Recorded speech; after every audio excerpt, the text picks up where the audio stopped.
India economy projected to grow 8% in coming fiscal year. India's economy is projected to grow 8% to 8.5% in the financial year beginning April 1, signaling a strong recovery after it was slammed by the COVID-19. New Delhi, India's economy is projected to grow 8% to 8.5% in the financial year beginning April 1, signaling a strong recovery after it was slammed by the COVID-19 pandemic.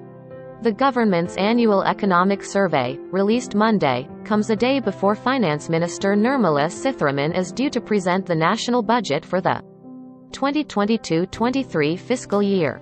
The survey also forecasts that India's economy will expand at a 9.2% annual pace in the current financial year.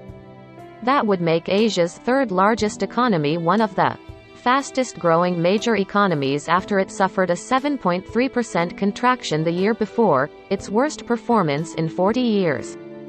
Almost all indicators show that the economic impact of the COVID-19 surge last year, driven by the Delta variant, was much smaller than that experienced during the full lockdown phase in 2020-21, even though the health impact was more severe, the report said. Agriculture did best, followed by industries including manufacturing, mining and construction. The economy grew at an 8.4% annual pace in the July to September quarter after contracting by over 7% in the same quarter the year before.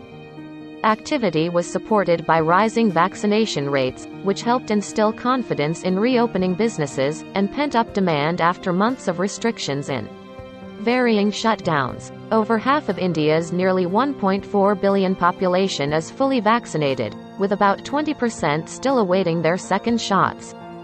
Some vulnerable groups began getting booster shots in January, but there has been no official word yet on boosters for the wider population.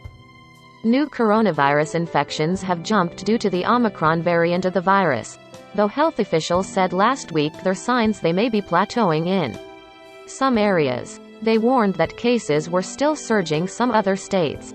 In the capital, New Delhi, pandemic restrictions have been relaxed to allow restaurants, bars, and movie theaters to operate at half capacity. Experts have warned that as states relax restrictions, infections could start rising again. And even though the economy has picked up, multiple waves of outbreaks have battered the country's large informal sector and contact-intensive services like restaurants, hotels, retailing and tourism. Unemployment rose to nearly 8% in December, a 4-month high, according to data from the think tank Center for Monitoring Indian Economy.